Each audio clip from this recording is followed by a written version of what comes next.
Perfect. All right. So this is the workshop on machine learning models, and more specifically on autoencoder market models for the interest rates. Good morning, or good day, as the case may be. First of all, I would like to thank the organizers, WBS and the Machine Learning Institute, for organizing this workshop. It's a two-day workshop, and each day there will be two sessions. My name is Alexander Sokol. I will be the presenter. And with me will be a team helping me with the presentation, Anastasia Shmenyova, Andrew Samadurov, Svetlana Doroshenko, and Ivan Yakovkin.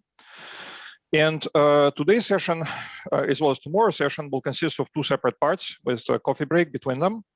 So there will be a total of 4 sessions two in each day.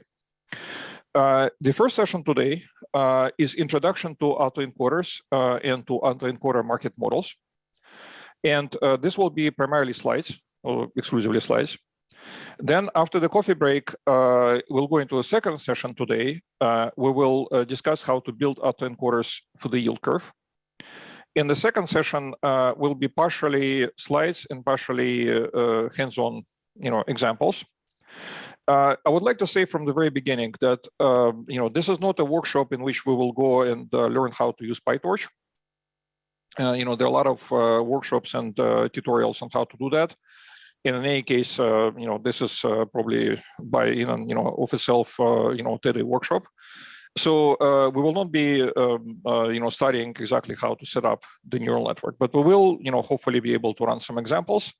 And if we don't have time to run all of the examples, and by the way, none of the models that we will be using train, for hours, basically at most a few minutes on a laptop. And those examples that we will not have time to run, I will show pre-computed results for these examples. The data that we're using, unfortunately, is commercial data. Last time I was doing this workshop, I was using publicly available data because it was a different type of calculation, and OECD provided a data set that was suitable. So today, there's commercial data. What it means is that I cannot distribute, the whole thing with the data, along with the data. But we will review how the models are set up, and hopefully, if you have your own data from commercial market data providers on swap rates, you'll be able to then reproduce it on your own in your own environment. All right. So with that, and one last thing. So this workshop materials, as I say, for the past year, include results which are still unpublished and obtained in collaboration with Alexey Kondratyev. All right. So let's get started. When interest rate models were first introduced, the main purpose was derivatives pricing for the front office, where performance benefits of an analytical solutions were key to model adoption, and especially at the time computers were slow. And among possible interest rate models, those with an analytical solution, unfortunately, are very few and far between. To have an analytical solution, the model must make a series of rigid assumptions, such as normal or square root volatility, a constant speed of mean reversion, others, right? And then analytical solution magically emerges. And when you deviate from some of these assumptions, even if these assumptions actually don't match the market data or market, with the market's structure, and you would like to make a different assumption, if you deviate from these magical assumptions, you no longer have an analytical solution, and the performance of the model suffers. And practitioners, of course, are well aware that financial markets don't follow these assumptions, right? So the vol is not really exactly normal or square root, right? The mean reversion, speed of mean reversion cannot just be constant everywhere, right? It must change a little bit at least, or maybe a lot. But willing to tolerate model error for the performance gain of an analytical solution, especially in the front office and especially with modern electronic trading, where you need to be pricing even faster than before. Now, the impact of limiting model choice to those models that permit an analytical solution varies greatly depending on the setting. Originally, interest rates models were used primarily for pricing complex derivatives with collaboration to the hedging instruments. And in this case, the model role can be compared to interpolation. And the impact of model choice, you can argue, is reduced, right? So you're just interpolating your callable swap between the swap and the prices of European options. Now, over time, the use of interest rate term structure models expanded to new applications, including XVA and PFE. where we can no longer rely on the interpolation argument, because your exposure, something that you need to compute when you're calculating XV or PFE, really has nothing to do with your calibration instruments for your interest rate. So, so there the interpolation argument fails, and model choice becomes a lot more important in the sense that the way that your model is constructed has a lot more influence on the result compared to calibrating to your hedge instruments and pricing a structured derivative. At the same time, fortunately, today's faster processors and cloud computing create new opportunities for the adoption of more realistic models that do not have analytical solutions. And to be clear, like none of the models that we will discuss today have analytical solutions, even though inference, right? So in other words, not the training process, which is slow, right? But inference using the model is actually can be compared with semi-analytical solutions, because the neural network, when you don't train it, but when you use it, is actually quite fast, right? It's just a few multiplications. So machine learning models have what we can, characterize as semi-analytical solutions, in the sense that they don't involve Monte Carlo when you use them, unless you need to compute draw samples, right? And for PFE and XV, interest rate simulation in any case is a small share of the overall computational effort that is dominated by portfolio pricing. So the acceleration afforded by an analytical solution provides a minimal benefit. If you have a huge portfolio and your interest rate model happens to be analytical, but the bulk of the time is spent on pricing the trades, you don't actually benefit from the analytical solution. And by giving up an analytical solution in favor of a more accurate model that captures the market better, you don't really gain, you don't really lose, much of a performance anyway. So, the performance of pre-trained machine learning models is comparable to some of the fastest numerical methods or semi-analytical methods. And model training, which is slower, but still, again, so we're talking minutes and not hours and not days, is based on historical data. So it can be performed from time to time as new data arrives, and it's not critical to perform it live, right? So you can perform it daily, you can perform it weekly, or even quarterly. Now, what's dimension reduction? Right? So dimension reduction is essential for practical model use, especially for multi-currency portfolios. Main reasons why high dimensional, and by high dimensional, I mean 3 dimensions, 4 dimensions, and more dimensions, right? Interest rate models are rarely used by the practitioners, is the stability of correlation matrix estimates, right? Especially for XV and PFE, right? No, but even for things like structured derivatives, but especially for XV and PFE. First of all, is the stability of correlation metric estimates. If you have a 3-4, higher factor model, even estimating correlations between these factors for a single currency is already complex. And the bigger the correlation matrix, the more difficult it is to estimate it. So the estimation problem occurs even before you hit another problem, which is ill-conditioned matrices, right? But even before that happens, you have the estimation problem. Now, when you have portfolio calculation, your interest rate model is not a model for a single currency. It's part of a bigger model, hybrid model, that includes other currencies, includes other risk factors like foreign exchange rates, equities, and so forth, credit. So if you spend a lot of, each of your interest rates contributes multiple factors, you actually you don't have the problem with, basically 3-dimensional metrics, right? You have 3 n-dimensional metrics, where n is the number of interest rates. Then you also add FX, right? So that's another n. And so forth, and eventually you end up with something very, very large. So, so that's another driver to make models as good as they can be, given the small dimension, as opposed to piling on dimensions. Because like in the old days, right? I remember 20 years ago, right, in the dawn of quant finance, everybody was pricing complex structured derivatives. Remember, if you're my age, remember these days, right?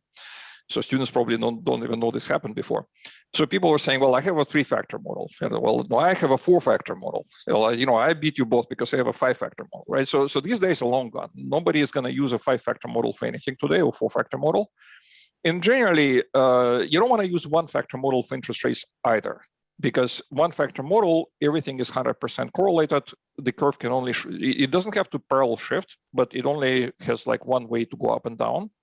Right, so you don't want to use 1-factor model, but 2-factor model already gives you a lot of flexibility. And 3, really, if you're pricing some, derivatives that's on a sigma spread, right, you probably need a 3-factor model, but not for typical XV and PFE. So we will focus today on 2-factor models as our main target, And one-factor model is kind of an example. Well, if you're going to use one-factor model, that's a better one-factor model, right? But two-factor, is usually enough. And you can also use those techniques, of course, for the three factors, but we'll not discuss it today. Okay, so now another reason, by the way, that I should have mentioned, why multi-factor, very heavily multi-factor models are bad is because of the performance of backward induction methods for options. When you have one dimension, when you have two dimensions, to price options, you need to perform backward induction, right? So you need to compute expectation of future, cash flows, which you can do using finite differences or American Monte Carlo if you're starting from Monte Carlo. And there are powerful American Monte Carlo finite difference methods for 1 and 2 dimensions. And some of them can also be used in 3 dimensions. Once you go beyond 3 dimensions, it really, you just have the same dimension reduction that American Monte Carlo does for you without telling you, right? So in other words, no American Monte Carlo method can really properly, build, 3 or 4, 5-dimensional expectation. What it does behind the scenes is that it does some sort of a PCA or maybe something more advanced like nonlinear PCA. And then it builds a lower dimensional model of your higher dimensional data. So when you build a heavily multi-factor model and use American Monte Carlo, for which you cannot use finite differences, and use American Monte Carlo instead, really, anything beyond 3 factors is just an illusion because American Monte Carlo does dimension reduction for you when you look the other way. So, so that's why, it's another reason why we'll be focusing on, 2-dimensional dimension reduction to 2, right? Okay, so given that we have few dimensions, and for the model to be really truly used in practice for this type of calculation, it cannot be very high dimensional. We want to use an autoencoder because autoencoder is a machine learning algorithm that optimally compresses a high dimensional input to a small number of latent variables, right? And latent from the latent world, latio or hidden, means that these variables don't necessarily have any obvious interpretation.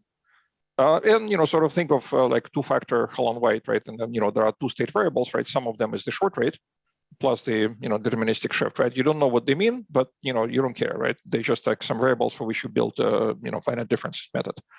So it's okay, right? So latent dimensions don't have the natural interpretation, and the reason is that because they're designed to optimally compress high dimensional space, right? So it's hard enough. So having also a meaningful interpretation would make it even harder and suboptimal, right? So that's why they're called latent.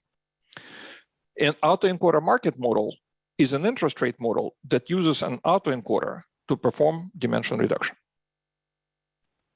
Any questions so far?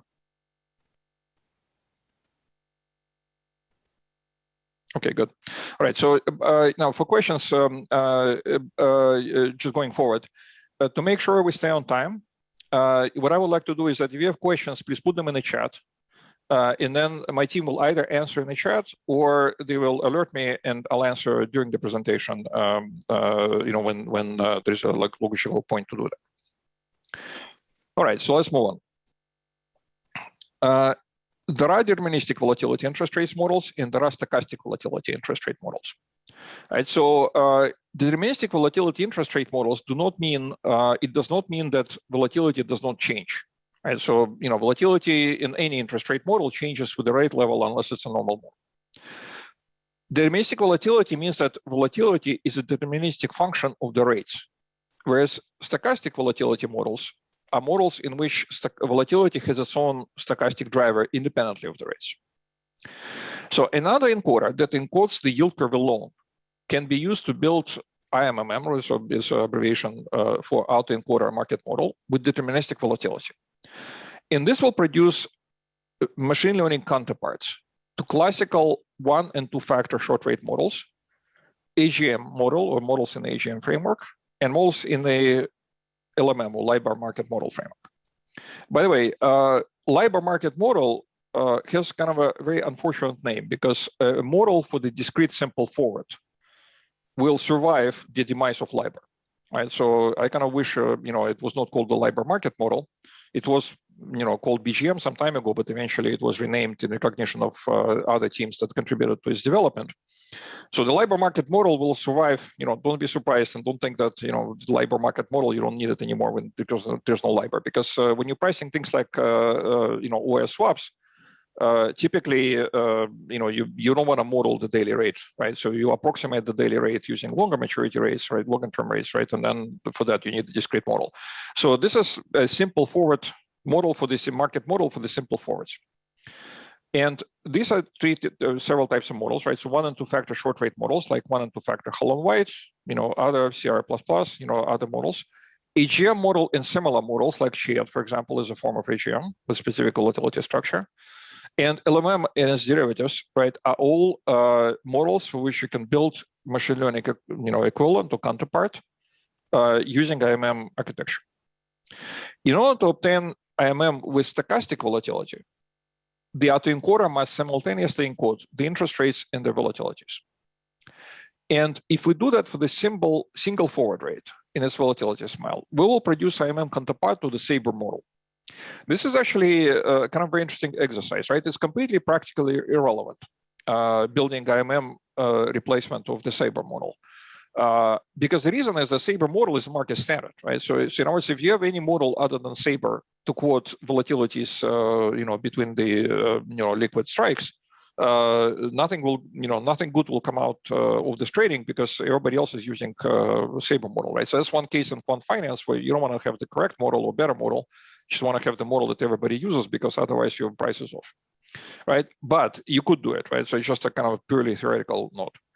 And if you do that for the entire forward curve and volatility surface, right? So not just one maturity like Sabre, but all maturities, you will produce IMM counterpart to stochastic volatility term structure models, right? Those models that have stochastic volatility and also describe interest rates across all maturities, the entire curve. And that will be something like an IMM counterpart to Sabre LMM. Well, in the interest of time, right, given that once you start going into stochastic volatility, things get really complicated. We will focus only on deterministic volatility models. And these are the models where autoencoder will encode only the yield curve.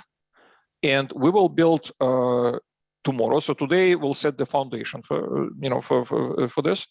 And tomorrow we will use today's material to build in a first session risk neutral counterparts to classical 1 and 2 factor short rate models, AGM and LMM. And the second session tomorrow will be to build real world counterparts to classical 1 and 2 factor short rate models, or forward rate models. They have a little bit different flavor style for a real world measure. They're Nelson dynamic, what's called dynamic Nelson-Siegel model, right? So curve basis models. So we'll build risk neutral models during the first session tomorrow and real world models during the second session tomorrow, and that will conclude the workshop tomorrow. All right. So now the next section has to do with the variational autoencoder, right? And after that, we'll discuss how to use the variational autoencoder inside the autoencoder market model. To be used in that autoencoder market model, an autoencoder must produce mapping from input space to latent space that is continuous and well regularized. So the continuity requirement means that a small change in market risk factors results in a small change in latent space, producing well-behaved sensitivities. And regularity requirement means that any point in latent space that the stochastic process can reach is decoded into a reasonable set of market risk factors. Right, so these are not the same, right? So one of them means that if you change a little, if you move a little bit in latent space, you move a little bit in the curve space, right? So your curve change is small, right? The other means that you don't have gaps, right? So because you can have latent space which you can move continuously, right? But there are also areas where you cannot reach. Now the problem is that if there are places in latent space, if there are areas where where either you cannot, well, first of all, that you cannot reach by continuously moving, right? Or rather, to be more precise, no historical input maps into, right? So there are gaps, kind of terra incognita, right? So no historical input mapped into this area of latent space. What's going to happen? You have no idea what's going to come out when you decode it. And even if historical samples did not encode into a particular point in latent space, we will soon see that may we reach them by our stochastic process, right? By our random shocks that we will use as part of the autoencoder market model. may land us in the middle of this terra incognita. And we do not know what yield curve will emerge. Probably nothing good, right? Because there is no reason it would be optimized. So we need to do two things, and these are two separate things. One is continuity, the other one is regularity, right? And one of the aspects of regularity, it has to be basically a single connected space, right? Ideally, without gaps. So variational autoencoder, or VIA, right, proposed by Kingma and Welling, meets these requirements very well and will be used in examples throughout the workshop. But similar results can be attained with other autoencoder types that produce well-regularized latent space. And there are other autoencoders that can be used. You may notice that the model is not called VM, right? It's not called variational autoencoder market model.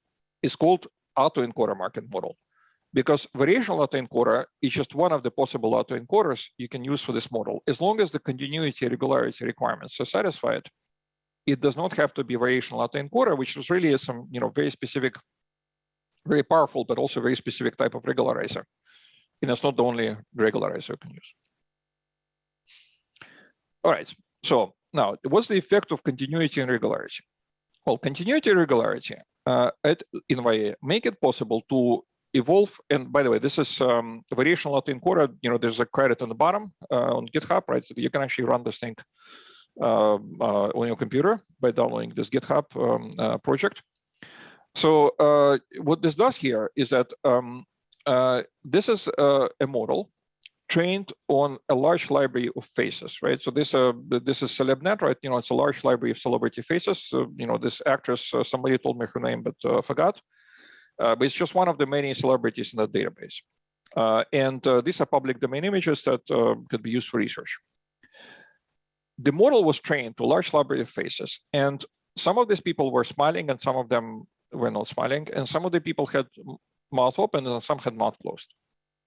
Okay, so then variational autoencoder was used to encode the original face on the left. You see, the texture of the hair is a little bit better here, right? So what you lose by, this is an image, right? So it has thousands of dimensions, because the way that you do it with images, and if we have time tomorrow, actually, like before we, go into models, I'll show a few examples on, how to recognize handwriting, right? Just for fun.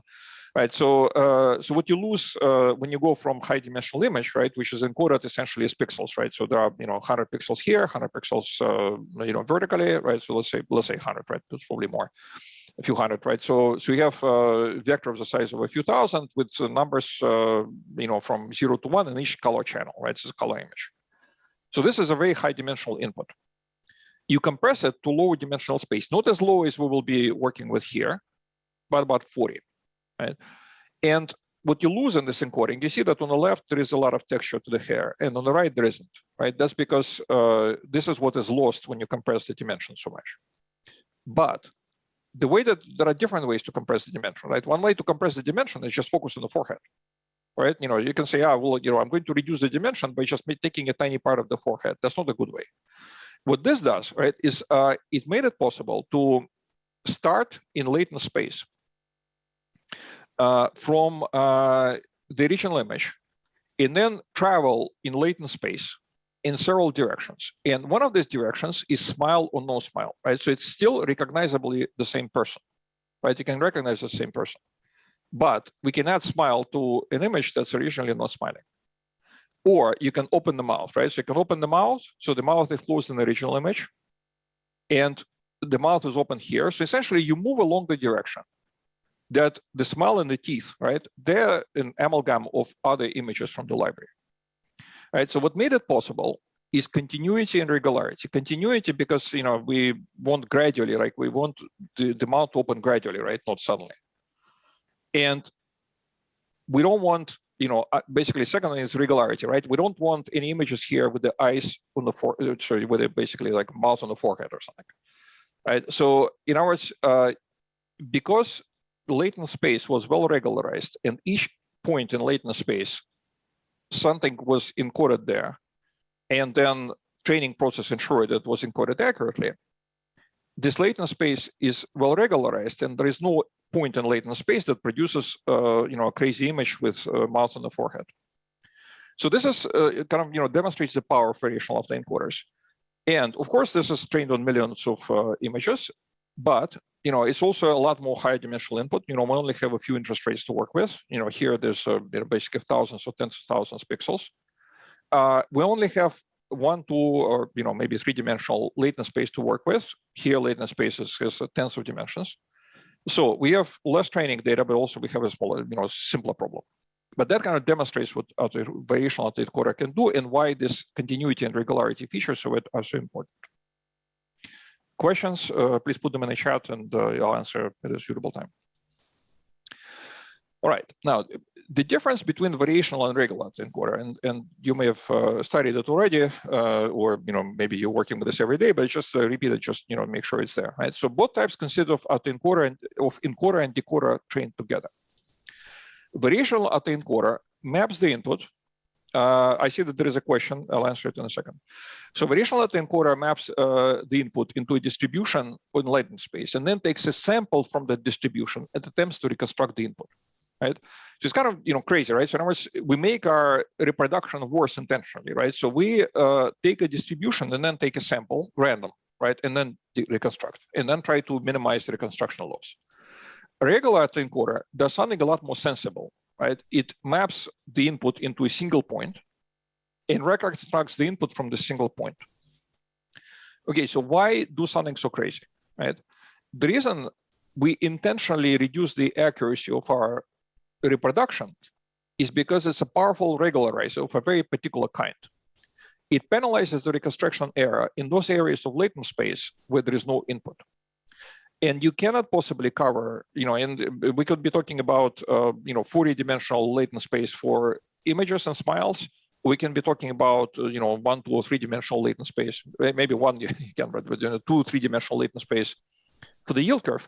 You just don't have enough data to densely cover the latent space everywhere. So you need to have 2 things, right? So one is that you need to have coverage between points in latent space within each cluster of points. And also you need to make sure that there's no gap between the clusters, right? So points, clusters, you can think of persons, right? So you don't want to have gaps between people if you're encoding images, or gaps between things like currencies, for example, when you're encoding yield curves. You also don't want to have gaps when there is a curve like one day and then curve the next day or next month. And there is a gap between, because the interest rates have moved like 20 basis points, right? But you don't have any point for them moving 10 basis points. So variational autoencoder is a powerful regularizer that penalizes reconstruction error in those areas of latent space where there is no input. And this is critical because in order to ensure the distribution does not collapse into a point, VAE is trained to minimize the weighted sum of reconstruction loss and Kullback-Leibler divergence between the distribution of encoded inputs and diagonal standard normal. All right, so Kullback-Leibler divergence, we'll talk about it in a second, is a measure of a difference between 2 distributions, right? Or rather, it's used specifically when you have a distribution of actual data in our theory of what this distribution should be. And you may, if you're working with autoencoders, you know that this evidence low bound, right, elbow, and so forth. This is actually not what is used here because elbow applies when you have basically probabilities, right? When you're doing things like, probability of detecting, let's say, a digit versus KLD. So here it's, I'm not sure if I should call it like a beta autoencoder, but essentially here it's a basically arbitrary weight that you can tune between the KLD strength and the reconstruction loss because they're apples and oranges, right? They have different dimensions. So you train the autoencoder by encoding into a distribution latent space, right? So you don't encode into a point, you encode into a distribution, into rather parameters of the distribution, mean and standard deviation for each input. Then you take a sample from the distribution and you decode reconstructed state. And then your loss function, or what you're trying to optimize or minimize, is state reconstruction loss. They are in reproducing the curve in our case, and the KLD term. Okay, let me just answer the question. How can one test for continuity and regularity in your autoencoder? Okay, so that's actually what I'm going to get to very shortly. Because we will, in our case, it's actually very simple. Because what you do is that you just go through this whole second session, actually, a large part of it is about this. You go through the latent space, but I'll answer now. So you go through the latent space, and you just test what comes out, right? So in other words, you have clusters in latent space to which historical data encodes, but then you sample randomly on a grid latent space in all other locations and make sure that those locations that don't have any encoded data still produce reasonable looking curves, or in case of faces, reasonable looking faces. All right, so Kullback-Leibler divergence, right? So that's a term that ensures regularity. Is defined as follows, right? Let P be the actual distribution of observed data, and Q are theory for what the data distribution should be. So Kullback-Leibler divergence is the relative entropy, right? So and is defined as P times logarithm of P over Q, right? So if P and Q are the same as 0, right? And also you notice that the difference between P and Q only matters for P is not 0, right? So Kullback-Leibler divergence, and this was machine learning workshop on how to build autoencoders in general, as opposed to workshop on interest rates. I would probably spend more time, but unfortunately we have to move on. In fact, tomorrow, we have so many slides. I don't know how we can go through all of them. So I can't really go into a lot of detail about why this formula and not like things like cross entropy and so forth, or multiple or maximum likelihood, right? But I can tell you what it does, right? So it penalizes the difference between the actual distribution of observed data in our theory for what the distribution could be only where there is actual data, right? Because if P is 0, then you don't care, right? And with variational autoencoder, so that was the general definition, right? With variational autoencoder, instead of observed data, we have actually two continuous distribution, right? One that is our actual distribution. So we're kind of using it for a different purpose, right? So instead of comparing actual distribution of observed data and our theory for what it should be, we're comparing what comes out of the autoencoder and what we would like to come out, right? So it's, in other words, it's basically what we end up with versus what we would like to have ended up with, right? And we can write it because both of them are continuous, right? We have discrete data. One problem is at estimating it, right? That's why you need some of these other measures of divergence or likelihood. But here you have two continuous, right? An autoencoder, both P and Q are continuous. In fact, both of them are normal in most autoencoders. And the divergence is a Radon-Nikodym derivative of P with respect to Q, right? So you can also describe it like that. Okay, so most variational autoencoders encode input data X into diagonal normal distribution. Diagonal means zero coloration, right? N of mu and sigma in latent space. So they encode it into standard normal, normal distribution with mean and standard deviation, both of which are functions of the input. And KLD is defined as the difference between diagonal normal with mean mu and standard deviation sigma, and diagonal standard normal where mean is 0 and variance or standard deviation is 1. And that can be calculated analytically, right? You don't have to sample it with Monte Carlo, right? So that's the formula. So via training is designed to find balance between encoding each input into a distinct area of latent space to minimize reconstruction loss, and encoding all inputs in the same area of latent space with mean 0 and standard deviation of 1 to minimize KLT, right? So if we ignore reconstruction loss, if we don't penalize for the reconstruction loss, if we don't penalize, for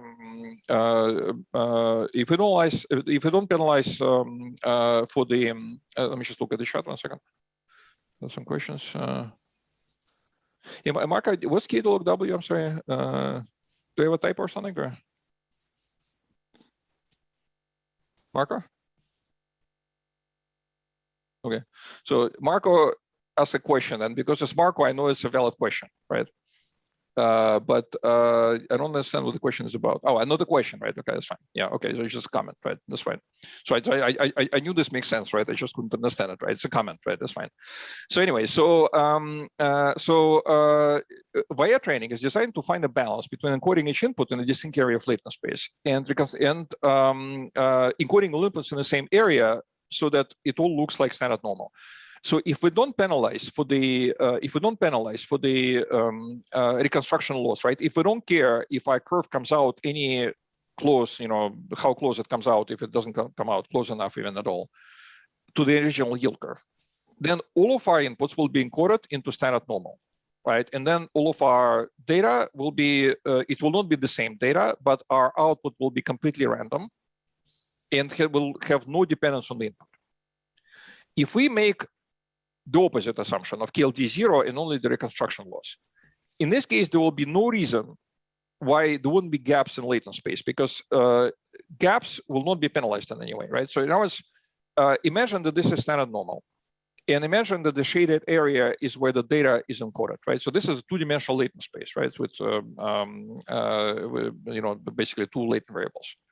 So we encode the data, and historical data ends up in these two separate clusters. There is absolutely nothing in reconstruction loss term that prevents us from having these clusters arbitrarily far from each other. However, when we build Autoencoder market model, we will add a stochastic process, and I'm running ahead of myself, but I wanted to put this in a context. We'll add a stochastic process that moves from one point to latent space into a different point. And this process may venture outside this cluster into this area. And here, we don't know what's going to be decoded because there is no data there. So there is no mechanism for the autoencoder to produce anything reasonable here. And so it will not. So without KLD, there is no reason why there should be a single cluster in latent space. There could be gaps. And likewise, even within each of them, there is no reason why between 2 points there wouldn't be garbage, right? So, and we can illustrate this on a very simple example. Again, so I'm conscious of the time, so I was not going to go through it unless there is plenty of time left. But if we can, find some time to go through it, we will. Right? I'm just not confident we'll be able to. So anyway, but I will describe it here on slides instead, right? So MNIST database of handwritten digits is kind of this simpler machine learning version of this CelebNet faces, right? So we're just trying to recognize handwriting. So these are simple images, right? There are 60,000 training samples and 10,000 test samples. By the way, sometimes you hear, it's actually also, I wouldn't say prevailing, I think at this point, but it's a, popular viewpoint, somewhat popular, that in finance, there is not enough data to train machine learning. And I think that MNIST really proves this, view to be, overly pessimistic because, we do have 60,000 across all currencies. Actually, we do have, comparable number of training samples. Not as many, but same order. And this is a lot simpler data, right? Because this is basically over 700 pixels in intensity from 0 to 1 in each image, right? So for the yield curve, we only have less than 10 curve points, right? And we have comparable number of inputs. So that's actually, I wanted to show this because you can actually recognize this. And in fact, you can encode it in two-dimensional latent space as well. And it doesn't have a lot more training samples than the historical data samples we have, and it has a lot higher dimension. So this database, right, it's you can encode it into 2 dimensions. And what it does is that KLD term pulls decoded data toward the area of unit size in the center of latent space, eliminating gaps, right? So if you have regular autoencoder, then you have something on the left, right? There is no mechanism which pulls these areas closer. So autoencoder, in order to make sure that you don't confuse the digits, right? So each cluster is a digit, right? So you have these digits. MNIST data set has many ways to write digits, right? So they, I think, went to high school and basically asked every student to write it. And some of them had very poor handwriting and some of them had better, and all different styles, right? So each of these digits is repeated 6,000 times, right? There are 60,000 training samples. So there is 6,000 variants of how to write each digit. And each cluster here is a digit, right? So our objective is to recognize the digit. With autoencoder, the clusters are far from each other because there is no reason for them to be close. And if you end up decoding something in the middle, you will end up with a wiggle that is not a digit. With variational autoencoder, what it does is it pulls everything together because now the gaps are penalized, right? You want to be standard normal, and several clusters here and there are not standard normal, are far from standard normal. So reconstruction loss term prevents overlap, but the reconstruction term still prevents overlap of areas of different digits because once you start, so standard normal would like everything to overlap, right? And everything to be on top of each other. But then you start losing on the reconstruction loss because once you encode 2 different digits in the same area of latent space, when you decode, you will not know which digit. So properly balanced autoencoder with these two terms that are properly balanced will eliminate gaps, but will have very little overlap between the areas, and only where, sometimes people write like, 7 similar to 9, right? Or they write 6, actually it looks like a little bit like a 0, right? So these are the digits that will be encoded somewhere in the area, right? And the geometry of digits actually dictates what, areas are adjacent with or not, right? So this is the code that, I hope we'll be able to run, but, if we have time, right? If not, it's actually, very similar. There are very similar tutorials on the web, but most MNIST tutorials, they try to maximize, it's actually, there's a competition of how accurately you can recognize the digits, and they use a lot higher dimensional latent space. What we wanted is to demonstrate how far you can push low dimensional latent space, in this case, 2-dimensional. It turns out that you can actually recognize the digits pretty well, even with low dimension, and generate the digits as well. So if you're saying that I want to generate, number 5 or number 4, you can do it very well with 2-dimensional latent space, right? So it works extremely well for low-dimensional latent space. It just won't win any competition. But with digits, you don't do backward induction, and with yield curves, you do. So we're using this MNIST example in a different mode. We're not trying to maximize the accuracy. We're trying to see how far we can push it when the dimension is low. And when you get 1 dimension, it's kind of very funny because you can have like, basically kind of continuous evolution from 1 to 9, right? Or in a different order rather, where similar looking digits are in sequence, right? And then 2-dimensional, you can practically recognize each digit very well. So that's 2-dimensional latent space. So regular autoencoder is a regular autoencoder here is leaving gaps, right? So there are 2 types of gaps. First of all, in the bottom, right, I think it's, let's see, it's 1, right? So in the bottom, like many different ways to write 1. So it's here, right? And there's a gap in the middle. Why? Well, because it can, right? So regular autoencoder, there's no penalty term for the gap, so you just left the gap. Another thing is that if you go from 1 to, let's say, 7, there's also a gap. Right. By the way, notice that 0 is close to 6, right? That's because when you write 6, right, you can write it with circle being so big that it kind of looks like a 0, right? So these areas are organized in a way that kind of makes sense in terms of a digit, geometry. But if you go from here to here, you cross terra incognita, right? And here you can cross terra incognita. That's not good, because if this is not digits but the yield curve, and we're building an interest rate model, our stochastic process will land here. And who knows what's going to come out? Nothing good, obviously. So when you start introducing KLD, if you introduce a little bit of KLD, it becomes this, right? So you can see that there is now a lot less of a terra incognita here, but it's still suboptimal, right? Because now there is a gap here. And this is optimal, right? Or close to optimal. At least, something that I declared as optimal after playing with it for an hour.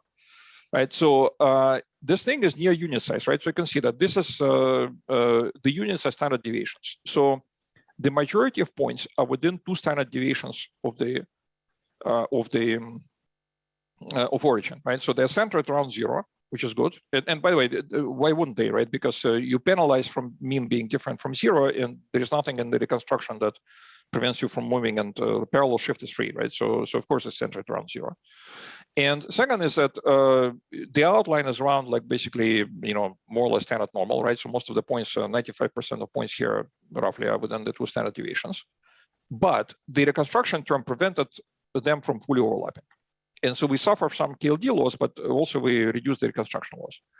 And as you notice, right, so yellow is what is 9, right? And green is what is 7, right? So 9 and 7, again, you can draw 9 without fully closing the circle in 9, right? It'll look like 7. So we still can distinguish the digits, right? You can basically, when you use it to generate, and by the way, how do you use it to generate? So variational autoencoder is a generative model. A regular autoencoder also theoretically is a generative model, meaning it can generate new data. But regular autoencoder is a very bad generative model because there are a lot of areas in latent space where you don't generate anything good. Variational autoencoder is a good generative model because there is continuity and there is regularity. So this is the latent space for digits, and KLD makes it regular, right? So that's regular autoencoder, this is KLD. Any questions about this part? And there are only a few slides left, and then we'll make a break for coffee. Okay, so 1 second. Sending across the slides. Yeah, sure. So first of all, I wanted to just clarify. Yeah, so slides will be provided as I promised in the announcement. Slides will be provided to everybody who registered, even to those who were not able to listen live, and as well as there will be recording. However, in the second session today, as well as tomorrow, I'm planning to actually run some examples or at least look at some data, depending on how we're doing on time. And I did not want to put everything on the slides and then having to skip it when we look at real data. So I will provide the slides, but this will be a different version of the slides where some of the material that we will look at live will be then incorporated, screenshots will be incorporated into the slides. So after the presentation, I will provide it. And I don't know if, I was thinking of doing like everything, after the workshop with the slides. If there's absolutely, very important, basically, if anybody feels that it's important to get today's slides to provide the context for tomorrow, I'm happy to provide them as well. But eventual slides will actually include also the data that will go through live. All right. So 1 second. There is one question. I see it. Yeah. So little of KLD and optimal KLD. Okay. So this is a beta. Well, again, I don't know if this. I'm not using this term exactly the way it was intended, right? But in the autoencoder, where reconstruction loss is something that has to do with probabilities, like for example, the ability to recognize, a digit being the correct digit, right? So you can say, what's the probability of recognizing number 6 as number 6? You have something. You have the weight in front of KLD term that has a meaning in the sense that it optimizes a suitably defined measure of goodness, right? In the sense that there is a kind of a, when basically your reconstruction loss is a probability measure, right, or divergence. When your reconstruction loss is basically is the measure of entropy, right, the error in recognizing a probability. And KLD is also a measure of difference between two distributions. They're both apples, and there is an optimal relationship between them, which is called evidence lower bound, right? So in this case, it optimizes certain, measure of goodness. Now, when reconstruction loss has to do with interest rates, and KLD is still a measure of a difference between two probabilities, there is no measure of goodness. So for the yield curve, we don't actually even talk about elbow because elbow does not apply, right? In this case, we just tune the weight between the two terms.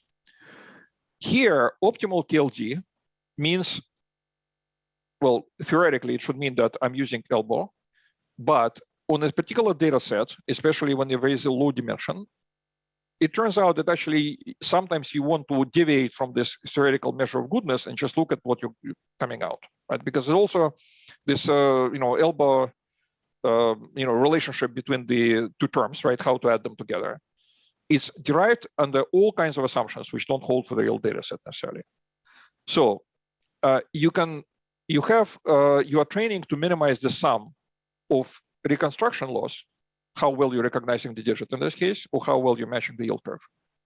And the difference between each of the basically distributions that are coming out in standard normal. And this is the weighted sum, right? You don't add the two things together. You have the weight in front of one of them. So optimal KLD means that you tune this weight to be optimal and produce the best result. If it's infinite, you will only have KLD and everything will collapse to a single standard normal, and then the output will not have any correlation with the input. If it's 0, you will end up with regular autoencoder and gaps. Optimal simply means that I tried for an hour and find the way that works best, based just on eyeballing the results, or you can also come up with a kind of a measure. Like for example, you can say, well, let's find out, if the model that we produce, basically how well it prices derivatives, or how well it matches historical risk measures and so forth. So optimal simply means that you optimize it, and that's the result of optimization, right? And minimal, it means that it's very small, so it only does the work partially.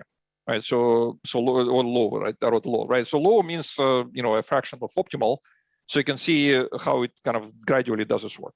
So that's all it means, right? So don't use low, and again, so I already answered. There's another question, was the criteria for best. The criteria for best is like, you calibrate the model and you find the best model parameters. So best is that you define what you would like your model to do. Maybe, it's model for risk, maybe it's model for derivatives pricing. And then based on what your criteria are, that's the weight in front of the KLD term that achieves this goal in the best way given the data in the model. So it's just a result of whatever parameter optimization. So essentially you're tuning the parameters, right? And that's the optimal parameter.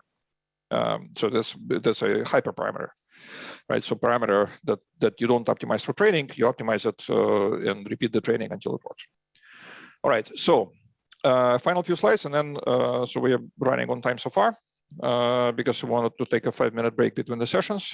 So autoencoder market model, right? In autoencoder market model combines an autoencoder with a stochastic process in latent space. First, the autoencoder is pre-trained to map historical data for the yield curve and optionally also for the volatility surface to well-regularized in low-dimensional latent space with minimal reconstruction loss.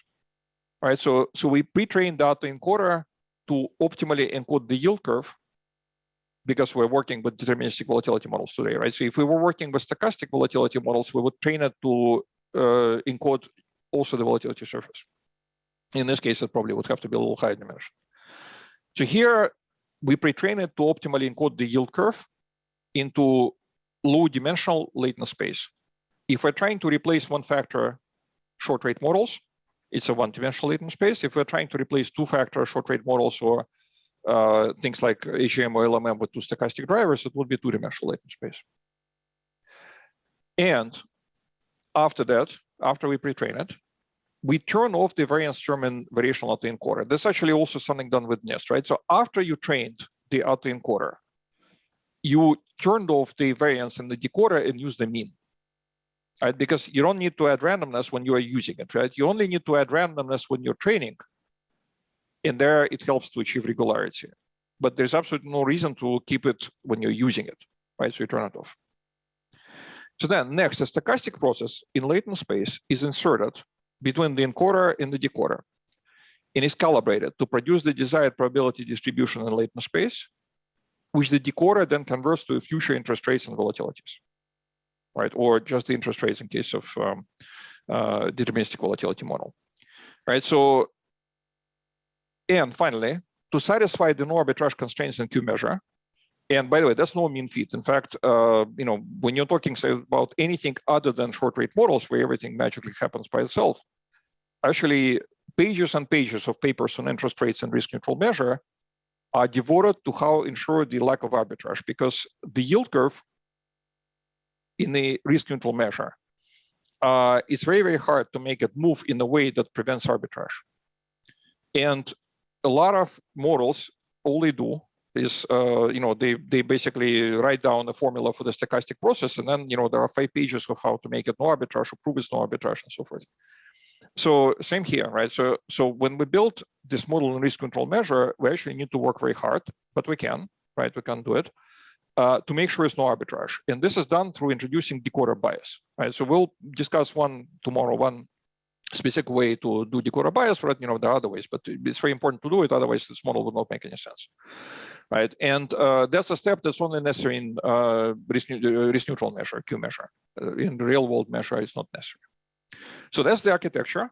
And it's actually the last slide, right? So we start from the initial yield curve at time t, right? Actually, sorry, this actually, my apologies. Actually, no, sorry. We're already at, I thought we're still at the autoencoder. So I, had a moment of panic. I thought that's the wrong image. No, this is actually the correct image. So we start from initial yield curve at time t. We use print rate encoder to encode into a distribution, but we discard the variance, right? We use the mean. We have a generator in latent space. And by the way, that can be just a Gaussian process for which we tune the parameters, or any other process, or can have Levy process if you want trumps. But it's a process in latent space. It turns out it can actually map this. So it's always a process in latent space, but you can establish the relationship between latent space and real space in some cases, and actually have, and I'll talk about it tomorrow, the model in which drift is based on autoencoder, but volatility is still the same as in a classical model. And actually, that's kind of a halfway use of autoencoder. In some cases, maybe actually beneficial, right? But full-on autoencoder market model is a generator in latent space, right? It's a generative model you also calibrate. Then it produces distribution in latent space, and you decode it to future yield curves. And in risk-neutral measure, actually, sorry, in both risk-neutral and real-world measure, apologies, right? There's a bias, right? So what is bias? When you encode the yield curve, and instead of the generator, you just take the mean and decode it back, you will not get the same curve, because there is no way that you can represent 10 yield curve points or 7 yield curve points by 2 numbers, right? So in other words, by encoding the yield curve into 1, 2, even 3 dimensions, you will get an error. It's a small error in 3 dimensions, it's a bigger in 2 dimensions, it's a much bigger in 1 dimension. So in order to make sure that at delta t equals 0, right, when you are at origin, your model does not suddenly give you arbitrage by producing the yield curve that's not today's yield curve. You need to take bias of the encoder and add it back or introduce it in the decoder. So the simplest way to do it is the deterministic shift approach, right? So there are, there's a lot of research that was done before on how you can write, various models, and this was done to get analytical solutions for these models by essentially, taking the short rate is a sum of deterministic function of time that matches today's yield curve plus, something that has time homogeneous structure. Right, so G2++ model, CR2++ models, and so forth, right? So a lot of other models actually do use the same thing. Lyashenko-Goncharov model as well, more recently this year. So, so this approach is the same here, right? So we need to ensure that at t equals 0, we still have today's yield curve, right? So that's what the bias is doing. All right, so after so that concludes, the last slide is references. This concludes the first session. So let's take a 5-minute break, coffee break, and I'll turn off the camera, but I'll be around in case there are any questions. And then after that, we'll go through how to build autoencoders for the yield curve. And this will set the stage for tomorrow's sessions on how to build models and how these models look like in risk-neutral measure and in real-world measure. All right, so let me just see if there are any questions. Yes, there are 2 more. Yeah, okay, right, 1 second. Okay, so is it possible to see the cost function that is optimized for VAE next session? So there's a slide on that. Could you elaborate on why the variance is turned off? Yeah, so this may have been asked before I explained, so, but let me just go back to it. So during training, variance ensures regularity, so there is a purpose to it, but it's costly because it reduces reconstruction accuracy.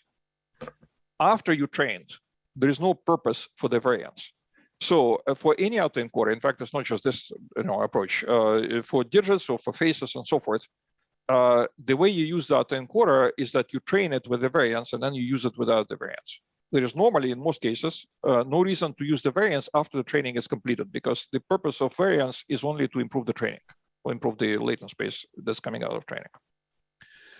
And the cost function, I'm not sure the last question, the cost function would be KLD. I'm not sure I understand the question or comment. Looks like comment. Comment, yeah, okay. Is it possible to have the presentation recorded? It is being recorded, actually. But everybody saw my slides, right? So I think there was a connection issue for one of the participants, but I hope it was not on my side. You saw the slides transitioning, right? Correct. Okay, good.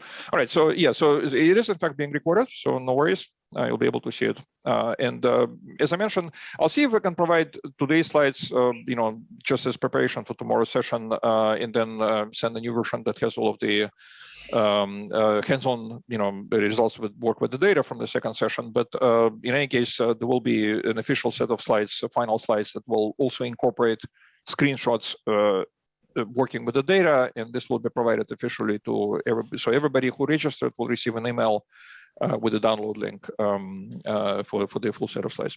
All right, so I'm turning off my camera, staying in the meeting, and we're taking a 5-minute break, right? So right now it's 11:01 in the United States East Coast. So we'll resume at 11:06. Thank you. All right, so this is the second session of today's workshop on autoencoder market models for the interest rates. My name is Alexander Sokol.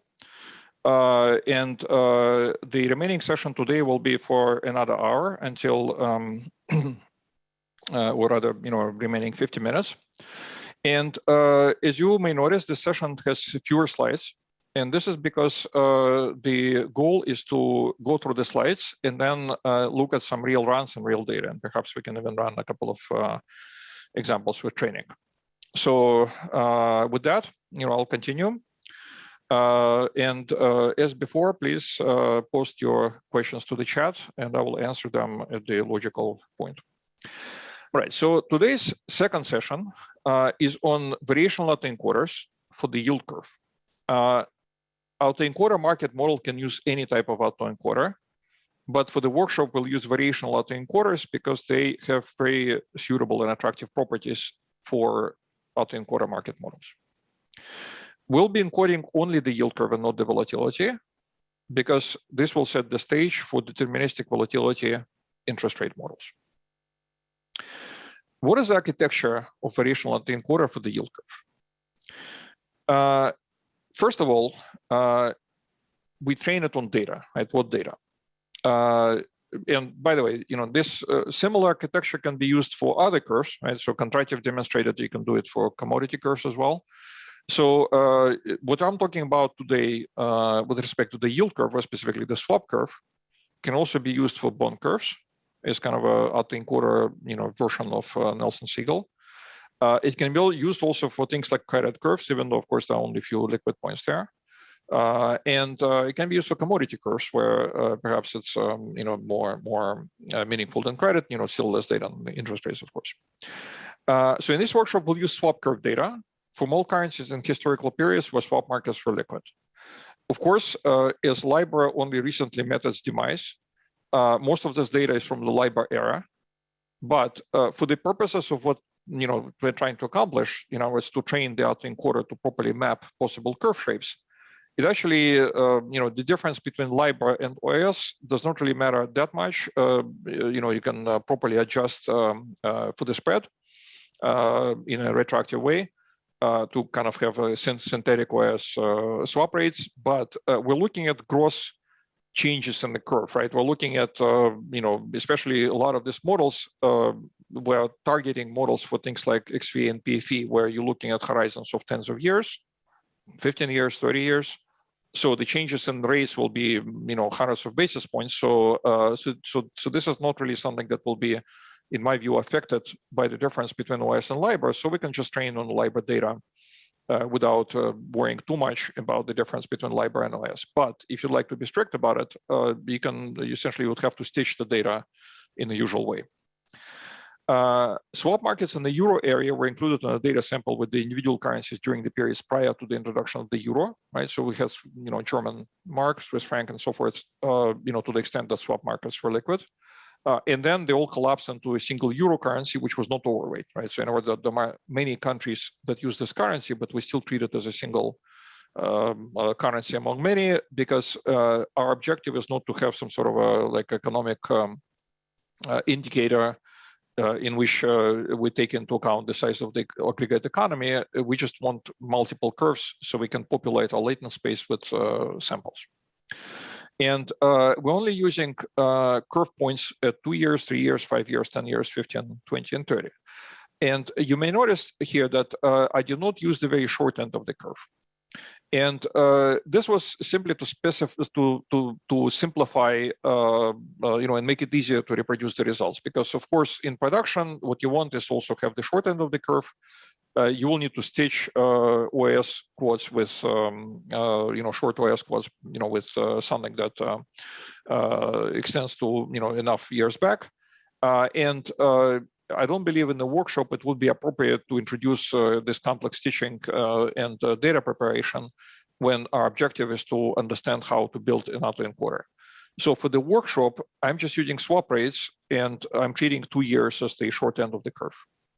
In production, if you're going to use this model, of course, you'll need to do better, and you need to do something for the short end of the curve that will be stitched or properly merged with the rest of the curve. To use variational and encoder. 1 second, there's a question apparently, so one second before I start. Okay, so long question. Beyond yield curves and volatility surfaces, won't be discretized history of the overnight rates, central bank rates changes be a useful feature? Okay, well, I didn't see the question. There you go, right? So I didn't see this question when I was just talking through the previous slide, but yeah, absolutely. So in fact, again, so our objective here is to build a curve. So we need the entire curve, and as I just said, when using the model in anger, right, as opposed to just for the workshop, you actually do want to have the short end of the curve, as well as you can also build a curve for the government rates, right? So you can use it for corporate bonds, you can use it for sovereigns. So absolutely, but in the workshop, we're just trying to make the example simple and easy to reproduce. All right, back to the slides, right? So neural networks easily outperform classical regression techniques such as PCA in representing historical interest rate curve shapes in their evolution, right? So there was a well-known paper by Kondratev and Risk, and that convincingly demonstrated that. And also, they do have the potential to surpass, I believe, classical curve basis methods such as Nelson-Siegel or Nelson-Siegel-Svensson, where these are very popular and in fact de facto standard to model bond curves. And in this section, we'll discuss the variational autoencoder based dimension reduction to build interest rate term structure models. And unlike the 3- and 4-dimensional Nelson-Siegel and Nelson-Siegel-Svensson basis, right? Nelson-Siegel has 3-dimensional, Nelson-Siegel-Svensson has 4. What we want is 1- or 2-dimensional compression, because we would like to build 2-factor models, and we also, as a reference, would like to see what 1-factor model looks like. Right? So we're compressing it more than Nelson-Siegel and Nelson-Siegel-Svensson does. We're incurring more error, but our purpose is different. We're not trying to fit the curve. In fact, we know that, especially in 1 dimension, but even in 2, we'll not be able to represent all of these curve shapes. We just we think of it as, it's not really parallel shift, but basically it's 1 factor that goes up and down, right? And the other one is kind of tilt and curvature in 1. So of course we cannot represent the curve accurately, right? That's not the purpose. The purpose is to do better than classical models do. And I will show tomorrow that classical models actually make some pretty crude assumptions about the curve shapes that they produce. They are mostly combinations of exponentials. And we can do a lot better than that with autoencoders without setting the target of precisely matching the curve.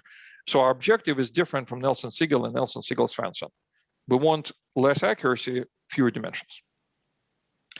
All right. So unlike with such dramatic dimension reduction, the benefit of variational autoencoder training on historical data compared to postulating a parametric form is especially pronounced. And variational autoencoder architecture for the yield curve consists of the encoder, right? So it takes the input curve. It takes the encoder, which encodes the curve into multivariate normal distribution and latent space. This diagram shows 2-dimensional latent space. So sometimes, when you talk about encoding into a distribution, what does this mean? Well, it means something very simple. It means that you encode into 4 numbers, 2 means and 2 standard deviation. You have 2-dimensional latent space, and you have encoding of the yield curve, right? So it has, whatever points you want to choose on the curve, into 4 numbers, 2 means and 2 standard deviations, right? When we use the model, we'll discard the standard deviations and just use the means. So these means and standard deviation form distribution. We sample from the distribution and obtain points in latent space, right? They depend on the input because mu and sigma are different for each input, but they're not, each sample also has the random component. And this is introduced using something called reparameterization trick, on which there are a million articles on Google, so I will not go into that. And then you decode it, and you have a reconstructed curve, which is different from the input curve for two reasons. One is that we compressed it in 2 dimensions and then decompressed it. And we know that we cannot represent all of the buckets on the curve with the values of 2 buckets, right? So we'll incur an error. On top of that, we also deliberately introduced another source of error, which is the KLD term, or rather, which is the random sampling. So we already have an error, right? And we introduced even more error. That's the whole beauty and genius of the Skingman and Welling paper, right? So they're trying to fight an error, right? And what they do is that they do the opposite, right? So they introduce even more error. It turns out that introducing even more error actually reduces the overall error and produces something with the properties that you want.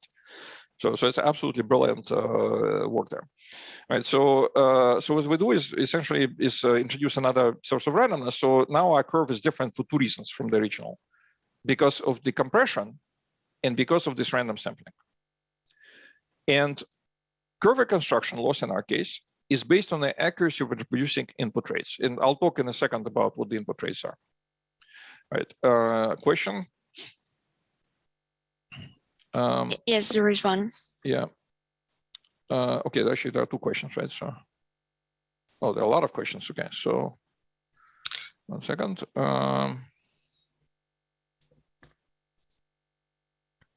Just numbers. Yeah, actually, not when I was asking, so I was answering questions for Marcus. Actually, so one thing I'll correct. So if we add things like overnight and central bank rates, we don't want to add them to latent space. We want to add them to the input space, right? And then they will be compressed into latent space, right? So that's one the clarification I wanted to make, right? And do you need to scale input data for collaboration? Yes, that's part of the machine learning detail that I'm not going through. Again, so in the, we can barely probably fit the material into 4 hours.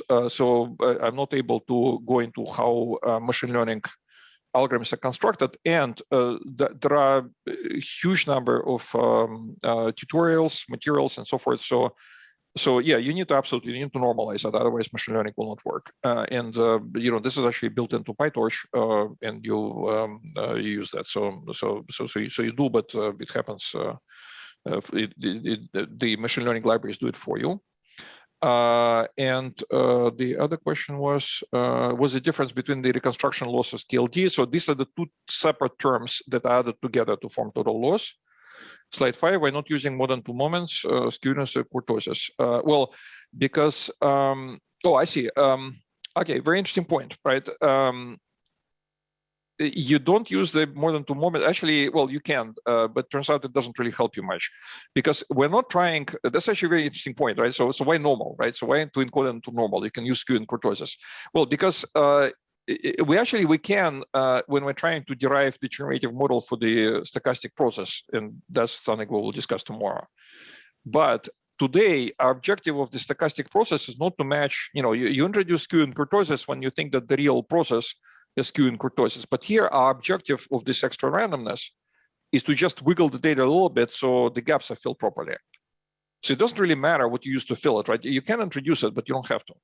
And it doesn't really help. So that's the answer, right? And yeah, so, okay. Right, so anyway, so ways can be applied to target certain curve buckets, right? Coming back to the slide, right? So curve reconstruction loss is based on the accuracy of reproducing input rates. Weights can be applied to target certain curve buckets for more accurate reproduction, right? So if you care about short end of the curve, you can assign higher weights to it than the long end of the curve. Now you can use least squares, right? So you can basically make sum of squares of the deviation. So you can use lasso, which are absolute values. So lasso, so there's L1 and L2 penalty, right? And in machine learning, actually, both of them are used or 2 of them are used. And the way they're different is that, and really they're kind of dramatically different when you have a huge number of dimensions. When you only have 2 latent dimensions, they're actually not nearly as different as they would be in 100 dimensions or 40 dimensions. So L1, what it does is basically it kind of tends to make certain weights 0, right? So it was started the training with L1 tends to state a feature selection term. So when you train with L1, machine learning tends to just start ignoring certain inputs. And when curve has a lot of noise, like the bond curve, so I believe, and again, it's all kind of a feeling because you don't know what it really does, but for the machine learning, explainability is important. So you definitely do try to understand what it does and why it does it. So the way I understand why L1 sometimes is better is because when there is noise in the data and maybe there are some shapes in the curve you cannot really encode in two-dimensional space, it's kind of more easily ignores them as opposed to these outliers affecting things more with L2. But both of them actually work well. And finally, currency input to variational autoencoder is optional and will be discussed later in the section. So this is actually something, again, I will run a little ahead of myself just to provide a preview, because we will be talking about something that we didn't yet discuss in the context of the model. But you can encode the curve points. And because you don't have enough data for each currency, you may also train to multiple currencies, which is okay, because we're not building a model for the average currency. We're just trying to learn about possible curve shapes using data from multiple currency, right? So in other words, United States for the past decade had pretty low rates, right? Well, now inflation is starting, so maybe it will become like a different country in which, past decade rates were higher, right? And the curve shapes that are not really in the historical record for the United States since the 80s, when there was rampant inflation, very high interest rates, and eventually they were suppressed by the central bank. So maybe this will reappear, right? But it was very far in the distant past, but maybe in other countries it's more recent, and we can learn from what happened to the curve in other countries in order to see what shapes it can take in the United States in the future, or in Europe, right, in the Eurozone. However, once we do that, we can also potentially add the currency to the input. And this is something that is actually, it's a very nuanced point. So I will discuss it later on today, but currency input to variational autoencoder is optional, right? So this thing works without providing currency name with the training data. But if you do provide it,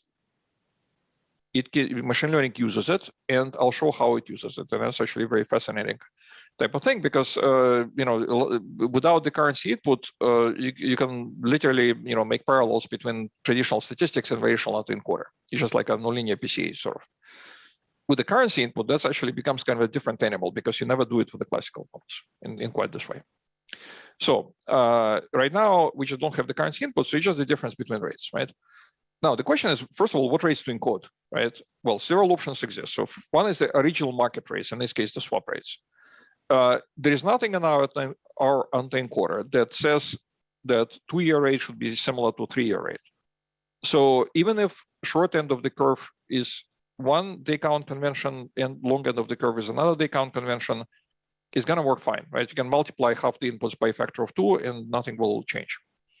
So you can encode the original market rates in a raw form without even making any day count normalization, and that's fine, right? You can decode zero bond rates. You can encode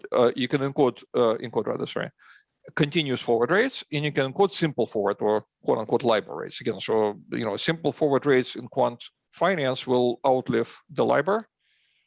So I'm calling them LIBOR rates, but they will live long and prosper, long after LIBOR is dead. Okay, so considerations. Encoding market rates follows the principle of minimal input processing, right? Leaving to any processing to machine learning instead. Right. So in other words, one philosophy here is to not try to do the job of machine learning by preprocessing the data. It will do it for you. The other consideration is that if you encode continuous forward rates rather, then it's a natural way to look at the rates for 1- and 2-factor short rate models, AGM, and most curve basis models. Because interestingly enough, and again, as Leshenko and Goncharov demonstrated, is that you can derive actually curve basis models and even extend them by starting from the AGM framework. And if you look at the derivation of the Nelson-Siegel formula, it starts from an assumption about exponential form of the continuous forward rate, and then it becomes this complex formula that we're all used to. Or we can encode simple forward rates, which is natural for LMM and related models, right? So quote unquote LIBOR rates. Okay, so here for the workshop, we'll use the principle of minimal processing and encode market rates. In production, you can use any of the three. I don't like the zero bond rates. I think the zero bond rates, and it's kind of, I think, even somewhat unfortunate that the Nelson-Siegel form is expressed in terms of zero bond rates, because they're kind of neither, right? So in other words, they're not the rates in terms of which the model is written, right? Because even in case of Nelson-Siegel, which is specified as a formula for the zero rates, in reality, what they do is a formula for the continuous forward that then they integrate and make the equation more complex and harder to understand. So I don't like the zero bond rates because they're neither unprocessed rates nor they are something that the model works with. So I think that the options are original market rates, or if you're building a model for the continuous rate, then you use continuous rates, or if you're building a model for the simple forward, then you encode simple forward. All right, avoiding, one second, maturity is encoded as well. Yeah, so you can, by the way, you can. And I think that potentially encoding the rates with maturities will tell the autoencoder which rates go in order. We don't, right? It's sort of like, imagine you're calibrating AGM or LMM, and the rates that are closer to each other in maturity, they're also more correlated and kind of naturally comes out. The model comes out with correct properties just by calibrating to the right correlation metrics, to the right historical data, or to market volatilities. So we don't encode the maturities. It figures it out by itself which maturities are next to each other because they're more correlated, but you can. Okay, now how do we avoid invalid curve shapes? Let's just look how we're doing on the time. Okay, we're doing fine. All right, so how to encode how do we avoid invalid curve shapes? Well, the way you avoid invalid curve shapes is the same way that you avoid mouth on the forehead or digits that are wiggles and unreadable, right? Use variational autoencoder regularization. Not every curve shape is valid, right? And some even permit arbitrage, even though, of course, now that the rates are negative, some of the things which are considered previously to be arbitrage are no longer arbitrage, right? Because before, if you get the negative forward rate at any maturity, you would scream arbitrage and change your model. But if you get negative forward rate 10 years in the future, 20 years in the future, then you're probably wrong. And even for the currencies with the most negative rates, this should not happen. So not every curve shape is valid, and some permit arbitrage. It's just not as an absolute zero curve boundary that arbitrage is declared to exist. In classical models, use an SD that produces valid curve shapes, right? So that's one thing that is good about the SD, is that you write your stochastic differential equation. So it will produce the valid curve shapes. If your model does not permit negative rates, they will not come out. Right? And if your model permits negative rates, well, in this case, their probability and at what maturity they will occur will be controlled by the model parameters that you know and understand. Okay, so what we need to do for autoencoder is to rely on variational encoder principle of regularization, specifically the KLD term, to prevent unrealistic curves from occurring, like curve which is basically like turned upside, right, but not at the short, actually a curve. So these three are valid, right? So upward sloping, downward sloping, and kind of also upward sloping but steeper, right?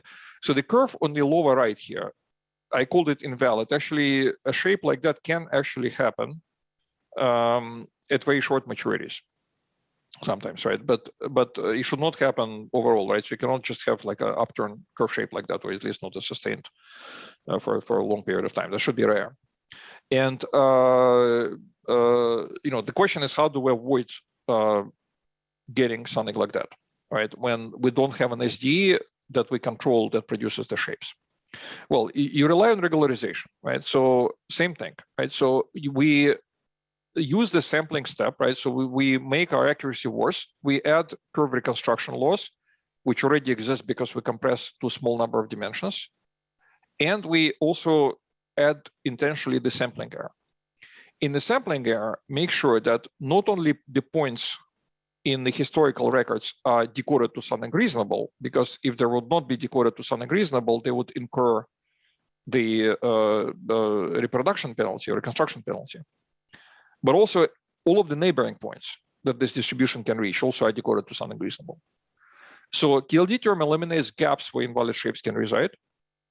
And collectively, they ensure that at any point a stochastic process in latent space can reach, is decoded into valid arbitrage-free shape, right? So with a regular autoencoder, you would get something like that, and in the center, this invalid shape, right? So I should have maybe shaded this 3 because this 3 on the corners is what the data is encoded, and this one is in a gap. And here, it would squeeze out this invalid shape and only have valid shapes. Questions? Okay, no questions so far. All right, so now, how do you train to multi-currency data sets? There are 2 ways. One way is without currency input, and the other way is with currency input. So we start from discussing how to train to multi-currency data sets without making currency name autoencoder input. And then we'll discuss if it makes sense and when it makes sense to add currency name as input and what it does. Before I start on this, I wanted to emphasize that adding currency name as input is neither required nor is something that has a huge effect. Especially it has actually more of an effect maybe in certain abnormal situations when one currency is just very different from others but has an overlap.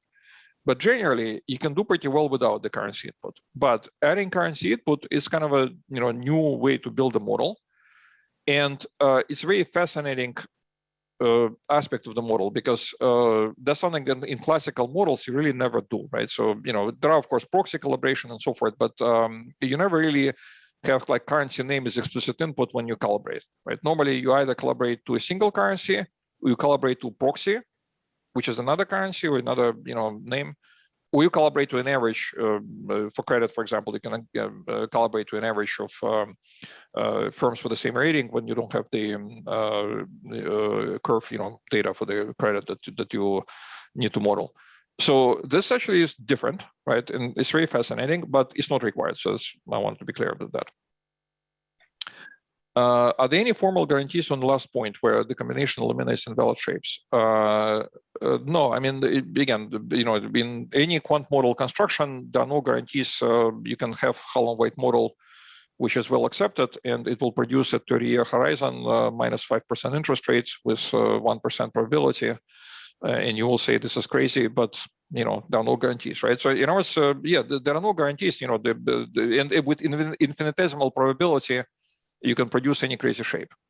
But for the purposes we use the model, which is either XVA or variation, derivatives variation, or risk like PFE, this very unlikely and very small probability crazy shapes will not have any effect normally on our results and are an accepted part of model calibration, right? So in other words, even with classical models, again, you have a normal model, wait long enough, and you will get crazy rates. So you get very high rates that cannot really happen. You get very negative rates that cannot happen as long as there is cash. So no guarantees, but if you do the calibration properly, that should be very, very unlikely and way beyond the thresholds that you care about. All right, back to the slide. So first, without currency input. So single currency time series does not have enough samples to train an autoencoder, or for that matter, decide what the classical model should look like, right? So again, it's not a problem with machine learning. Look at Japan, right? The rates have been near zero for, more or less as long as the, long data swaps were liquid, right? So if you just look at Japan data and don't look at any other currencies, you will not really be able to, develop a meaningful classical model, right? If you quant, you will not say, I'm going to model the rates as stochastic, this is a reasonable power law. So, you cannot build a quant model from a single currency. You cannot build a machine learning model from a single currency, nothing new, right? Nothing to loot here, nothing to see here. Keep moving, right? We must train on data from multiple currencies, irrespective of whether or not we are providing currency name as an explicit autoencoder input, right? So if we're, again, this step of training an autoencoder, think of it as it's not a model calibration because it's a separate step when autoencoder is already trained, right? That's a step. Calibration happens when you train the stochastic process or fit the stochastic process if it's a classical process. Here is more how you construct your model, right? So in other words, what we're doing here is similar to saying, well, you know what, I'm going to use, let's say, mini version of 5%, right? Or I'm going to use mini version in two-factor Hull and White of one will be 5%, the other will be, let's say, 200% or 300%. Or We will use LMM functional form in which there is a constant term and exponential term. So these are kind of the broad features that normally are not part of classical model calibration. They are more like the model choice. So what we do when we train the autoencoder should be treated with similar to model choice as opposed to model calibration. And when you do model choice, you actually do look at several currencies. If you have multiple currencies in your portfolio and you have to choose a single interest rate model that you will then calibrate for each currency and combine in a hybrid, you actually look at all of this currency and say, well, it has to be reasonable for most of these currencies. So again, so nothing really drastic here. We're fine, right? And this will not end up a model for the average currency, right? Even if currency name is not provided as autoencoder input. Right. So why will it not end up a model for the average currency? Well, because here we did not end up with the model for the average phase. Right. So in this example, we retain the uniqueness of the phase, and we were able to build. Well, it's not stochastic, but we'll build a model for the evolution of the phase. So when we build a model for the evolution of the curve, we will not end up with the same starting curve, or even with the same probabilities of the curve given the same input data, right? So the good thing about it is that even if we don't use the currency as an explicit currency name as an explicit input, we still get different models for different currencies. And when we do that, historical data from all available currencies will cover all possible yield curve levels and shapes. It will help, especially for those currencies where yield curve kind of was stuck at a certain level, like Japan, countries, or more recently United States, was mostly low rates, right? And this will help fill the gaps found in any single currency data set. Here's what two-dimensional latent space looks like without using currency as input, right? So circles are one standard deviation for a given currency. And each color is the currency, right? So that's kind of too small to see which currency, but it's not the point, right? So each circle here is one standard deviation for each currency, and this is two-dimensional latent space. So you can see that different currencies are separated, right? So for example, this currency I think is the South African rand, which is actually quite different from most other currencies among those that have liquid swap markets, right? This is I think is probably the Swiss franc, and a lot of currencies in the middle, right, that are kind of similar to each other. So as you can see here, different currencies ended up in different areas of latent space, but also with some overlap. So actually, it's kind of very fascinating because you can use this thing actually to identify similar economies, right? So, economies in which yield curves behave the same way. I mentioned in one of my previous presentations, looking at different data though, that it seems that Anglosphere, right, or countries where basically that English is spoken, right, United States, Australia, Canada, New Zealand, right? So they have actually very similar behavior. Maybe it has to do with Anglo-Saxon, view on depth. Not sure. But they end up in a similar area of latent space. So there are some, I don't know, there are not enough currencies maybe to to treat it as anything more than a kind of interesting fact, right? So I wouldn't draw any far-reaching conclusions from there. But the point is that currencies end up in different areas of latent space, but with overlap. So if inflation hits and interest rates in the United States rise, right, and they will have to probably at some point, then we'll say, well, we don't have recent US history, but there are other currencies in which interest rates are higher and curve behavior will be modeled as something kind of inspired, quote unquote, by these currencies. And that's a good thing. And the same thing that happens with classical models. Okay, now what happens if we actually try to add currencies and additional autoencoder input? Right, so this will provide autoencoder with the additional hint on how to encode the curve to latent space. Whether or not this hint is used depends on the degree of overlap between data from different currencies before the additional input is provided. Remember, we are talking about 1, 2, maximum 3-dimensional latent space. So it's not like we have any additional dimensions to spare for the currency. Right, so we don't want to say, oh, we're just going to spare 1 dimension on the currency, and then we'll end up essentially with we throw away the benefits of multi-currency data set, and we will end up. This is actually what will happen. I'll show you in a moment if you overweight this currency recognition term that I'll show you in a moment. Hopefully, if we don't run out of time. it will use one dimension just to recognize the currency, and will use the other dimension to encode a single currency into one dimension, right, into one factor model. And that's not what we want. We want to put a small weight on that so it can be used as a hint when necessary, but not overpower the reconstruction loss in KLD. And one situation where it's kind of useful is when you have two currencies, A and B, right, where curve for currency A moves via parallel shift and curve for currency B moves via tilt. And both A and B have historical samples where the curve is flat. In this case, when the initial curve is flat, providing currency name may help the autoencoder to accurately map the curve to the point in latent space where its evolution will be via parallel shift or via tilt. Right, so imagine you have currency A and currency B. In one, curve moves like that.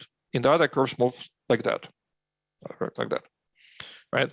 Now, today they're both flat. Well, in this case, currency one can say, well, you know what? These are going to be in different places of latent space, and today's flat curve, if it's from here, I will encode in here. If it's from this currency, I will encode in there. So when I start moving, this curve will do this currency will do this currency will do that. This kind of a very extreme and contrived, I would say, example where it clearly will help. In reality, it only helps a bit. Anything is a help, right? So why not provide this input? Why not really increasing the complexity of our model? If it's still two-dimensional or three-dimensional latent space, we didn't make our option pricing any more complex. So yeah, I mean, you can provide it. Actually, it does help, but in most cases, it's not so extreme, right? So in other words, if the curve shape today is similar, the dynamics is also mostly similar for most currencies. So this contrived example just explains why it's not useless, but it's just an enhancement, right? It's not critical. And when you do encode the currency, what you don't want to do is to encode it using its ordinal number, right? Namely, you order the currencies and you encode 1, 2, 3, 4.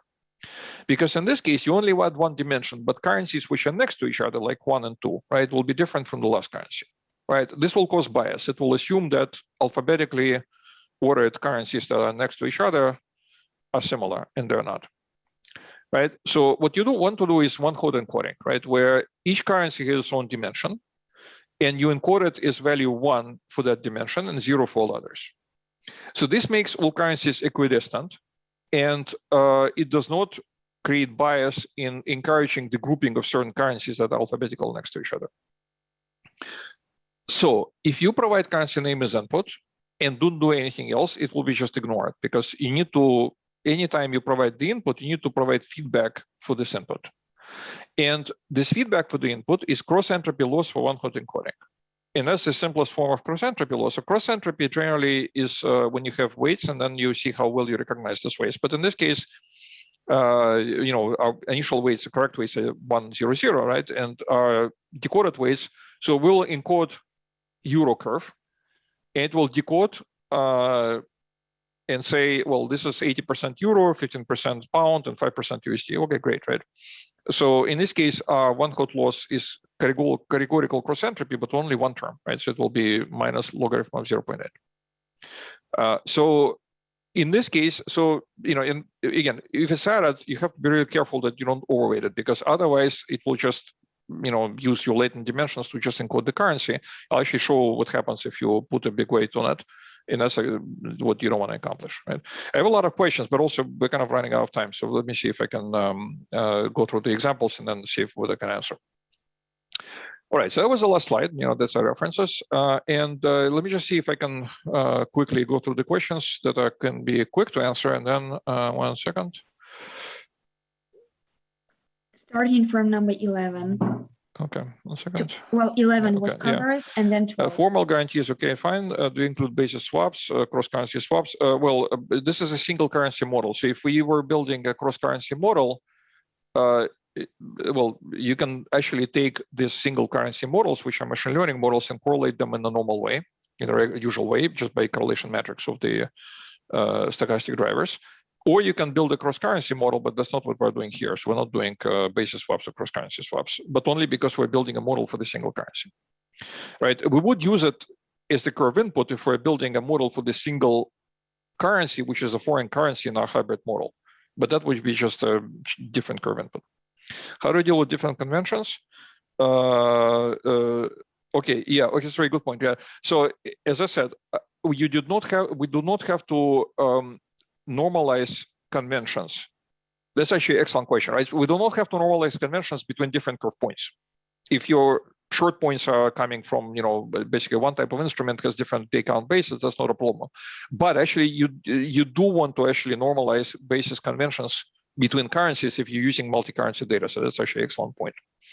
But as long as your basis is close to, it's 30 over 360, actual 365, we're looking at gross changes in the curve in hundreds of basis points. So actually, I don't believe that this, on top of all of the noise that's going on, will matter. But normally, you do want to normalize it, right? To just eliminate this extra error. Why not use three-dimensional latent variable with currencies included in the input? Well, because again, so the higher the dimension, the more difficult we're making our option pricing and correlation matrix estimation, especially when this is XVA or PFE, where our matrix is not 3 by 3, but it's 3n by 3n just with interest rates plus effects. So the reason we're not doing it is because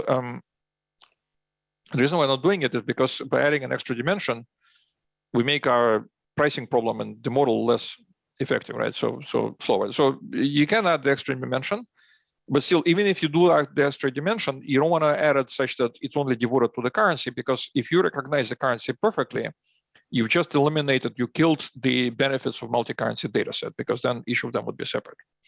Can you elaborate on the way how to make sure a currency is not explained by a single factor? Again, by making the cross-entropy loss enter into the total loss with a small weight, right? So that's and that's a result of tuning, just like with the classical model, you have to tune it.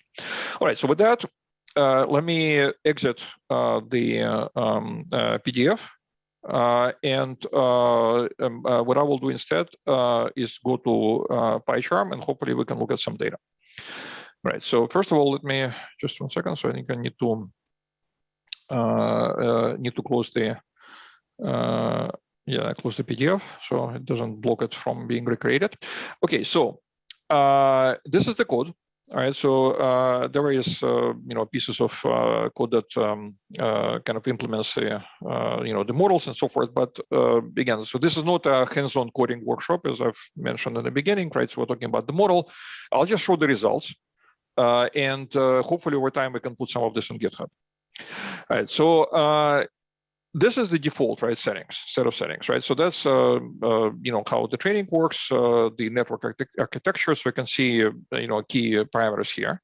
These are the maturities, right? 2, 3, 5, 10, 15, 20, and 30 years, right? We limit the rates from -5 to 25% to avoid, there are some currencies with hyperinflation, right, which are cutting off.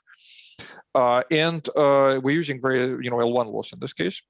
Right, and one thing I will do is I will limit how many currencies we use, just so we can, don't have. Actually, it's not even report generation is not the main problem. The main problem is that reports gets big and it's hard to find something in there. So I'm just going to do GPY, USD, and South African Rand, which is very interesting currency because it has very high rates, but also very liquid markets, right? So there would be more currencies like that, but markets and them are not liquid and there are no long-term swaps. Or data swap. So that's definitely an example we want to keep. So save, right? And so this is training. Right? So I will show kind of how fast the training runs, just to demonstrate. But for now, let's just quickly, because it takes a couple of minutes and we don't have a lot of minutes left. So let's just look through the results first, and then I'll train something just so we can see how it looks. All right, so first of all, we're going to run the script, right? So that's the kind of a standard autoencoder. And we're using here 2 latent dimensions, right? Latent dim 2. Okay. So let me see here.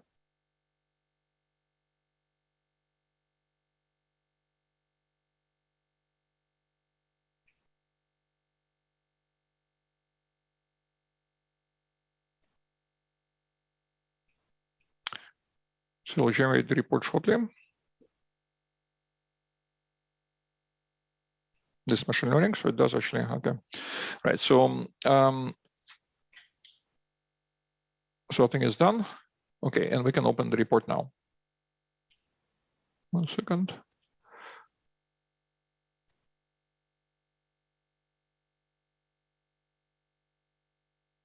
Okay, do you see it? Do you see the PDF? Yes. Okay, so so this code generated this report, right? So, and again, I don't want to dwell too much on the minutiae of machine learning, right? So this is total losses green, right? These are training iterations. You want it to go down, which it does. By the way, this is log scale, so the reduction is a lot more dramatic than it looks here. And it consists to blue reconstruct production loss for the curve. Red is the currency, one hot loss, right, which is smaller, and that's intentional. But you see that in the end, it becomes kind of similar. And KLD loss, which is the thing that encourages, which is still smaller. So KLD loss, actually, again, so if all we want is to just compress, I'm not sure how big the view on the camera is, but if all you want is basically just eliminate gaps, right? KLD loss doesn't have to be big, because we're not trying to change what it does with the curve in this case. We just want to avoid gaps. So this is how it looks like, right? So this is two-dimensional latent space, where there is 2 sigma, right? So each currency is a color here, right? So green is South African rand, Mexican peso is, or I guess pink or red, orange, not sure. The Swiss franc is here is blue, and so forth, right? USD is cyan is here. So this is the latent space, right? And what's good is that other than the rand, which is not enough data, right? And by the way, this is where the data was encoded with already the random component turned off, right? So if we didn't turn off the random component, this area would be filled not with historical samples, but with, so as I can illustrate, you see that the input is encoded here, but still there are gaps between points, like here and here. There's a stereo incognito that we don't want. But the stereo incognito appeared only because we turned off the variance. If we had the variance term in the encoder, it would shift each of these green points randomly to fill the gaps. And that's why it's needed, okay? So this is, you see, this is, see, before parameterization. I'm trying to remember things. There's a, yeah, one of the reports actually, and not in this report, you can actually compare the difference, but on this one. Right? Okay, anyway, so now what does this do with the yield curve? Okay, so this is the latent, this is the original set of curves for each currencies, right? So this title applies to the entire page, not to the chart on the left. So these are interest rates in percent from 0 to 12%. These are the maturities from 0 to 30 years. These are all of the curves that are in a training data set across all currencies. And this is what happens when you take the ellipse on 2 standard deviations, right? So one of these ellipses is actually gray, right? And it's kind of barely visible here. It goes around the data across all currencies, right? So this is the 2 sigma ellipse. So we basically find the principal axis, right? So we fit it with the correlated normal distribution, multivariate normal with correlation. So we have an ellipse with 2 axes, which is rotated. And then we go around the ellipse. So this is what happens when you go around the ellipse, right? So when you go up on one side, it's kind of more of a parallel shift. And then as you can see, it come down on the other side, it's kind of inverted, right, for high rates. This is what it looks like when you take the ellipse, again, for all currencies, and go across the minor axis. So 5 points from left to right in latent space. As you can see, this is the tilt. Actually, it's a tilt and curvature, right? Because you can see that the purple color, which is on one end, has a lot of curvature, and blue color on the other end has actually, it's even a little bit negative curvature. And it's 2 sigma, right? So 95% of points are inside. This is the major axis, and that's a parallel shift, or approximately, but still, you see, as it becomes higher, it also becomes a little steeper in the beginning, right? And it becomes inverted in the end, because high interest rates, when they get really high, they actually predominantly become inverted, right? Because traders think, oh, well, the rates are high today. Market price of risk makes the curve upward sloping, a well-known fact. But when the rates are really high, it's overpowered by the belief of the traders that eventually, so they want to be paid more for long-term risk they're taking by investing in 30-year swap that they cannot get out of, right? But they say, well, the rates will not stay high as for long, right?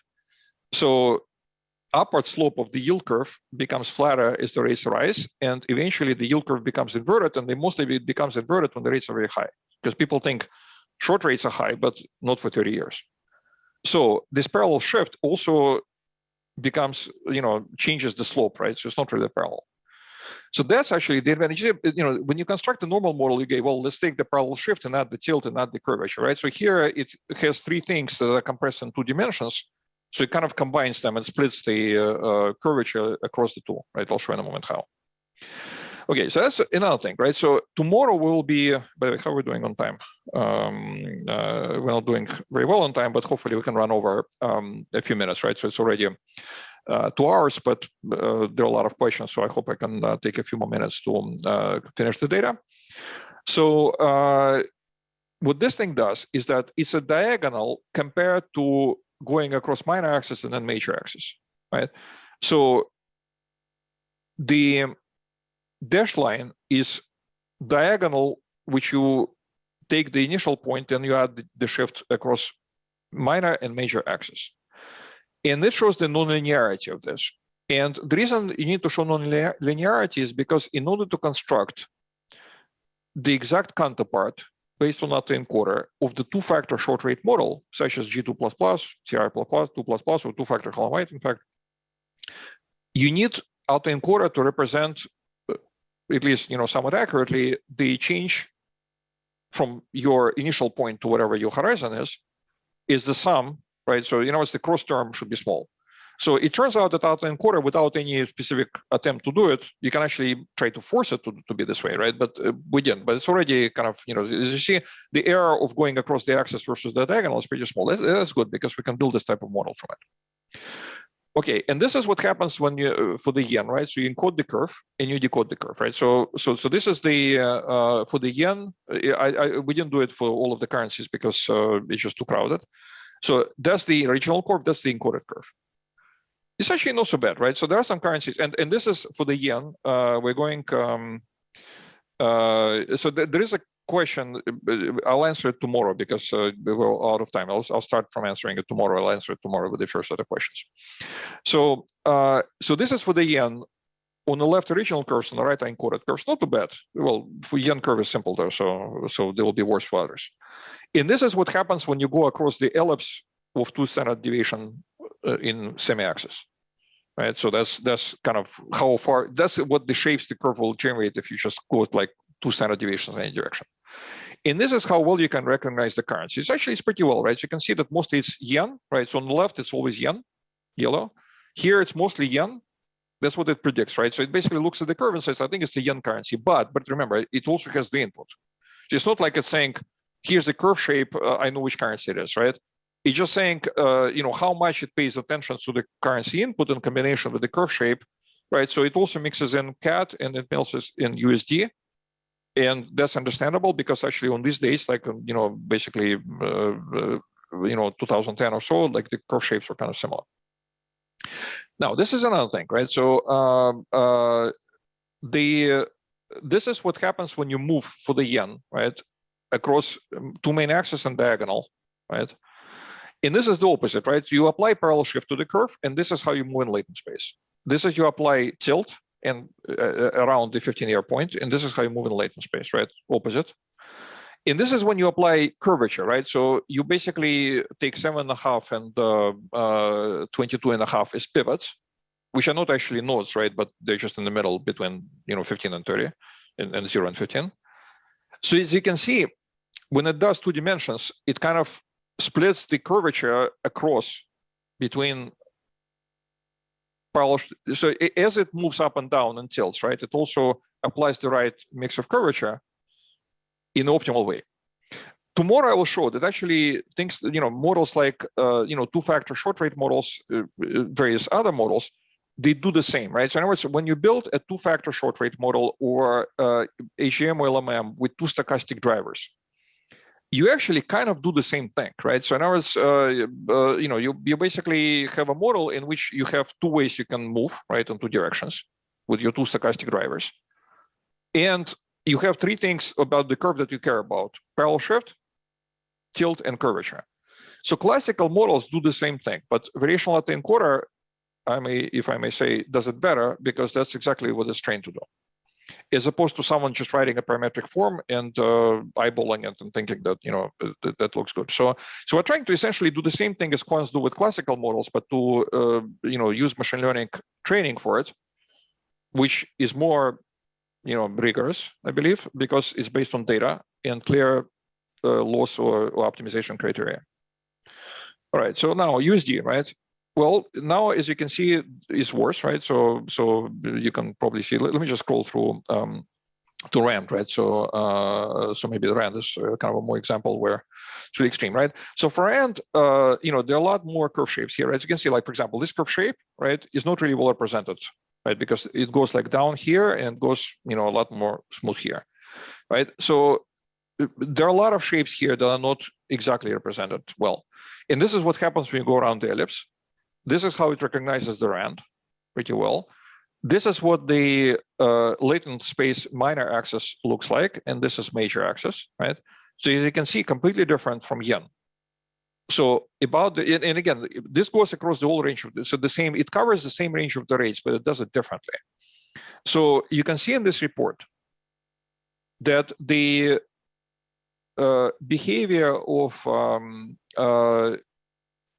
yen model and the behavior of the RAND model, even though both of them are trained on the same data set, which includes all of the currencies as well as various other currencies, produce different things, right? So here we have parallel shift that looks like this, right?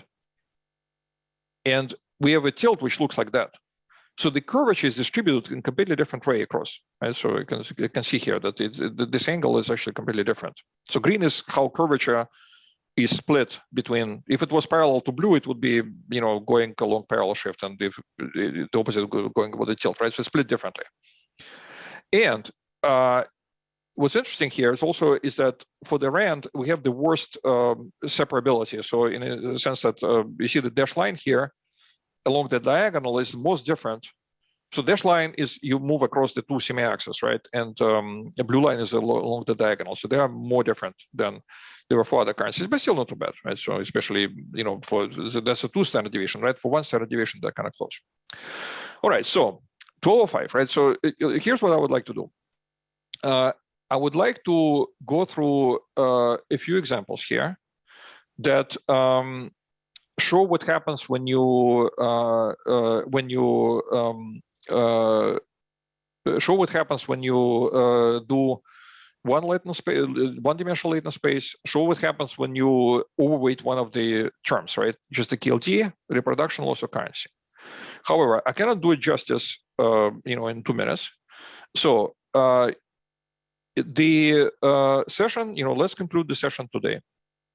And what I will do tomorrow is I will incorporate it into the discussion about the specific models, because tomorrow there will be another opportunity to look at the same data when we will be talking about how these autoencoders are used to construct models. And when we're discussing this, it will be a perfect opportunity to also look at the shapes, look at 1-dimensional, 2-dimensional, and that's when we will look at the rest of the hands-on examples. So with that, let me just answer the last question, well, that will wrap. Sometimes you have non-uniform information content quality, compensate for that. Yeah, so yeah, we can definitely de-emphasize. Yeah, so the question is, do you want to de-emphasize low quality data? Of course you can, and that's absolutely, good thing to do. Once you have an encoder model with acceptable errors, what do you use it for? Monte Carlo simulation, forecasting? All right, and that's a perfect question, because that's exactly what we'll be spending 2 hours of our lives doing tomorrow. So with that, this concludes the second session today. Tomorrow, same time, we have 2 sessions. First hour is on risk-neutral models that I know everybody cares about, even people who don't work on credit risk. And then the second hour will be on real-world models. Now, real-world models in quant conferences is people who care about real-world models is a somewhat underrepresented, I regret to say, minority. Because if you're pricing derivatives or doing XVA, you don't really need real-world models. So if you care about risk-neutral models, please attend the first session. If you care about real-world models as well, please attend the first and the second session, because the second session will use a lot of materials introduced in the first session. So you cannot just go to the second, but you can go just to the first. So with that, we'll wrap up. Let's stop the recording, and we'll continue at the same time tomorrow. Thank you.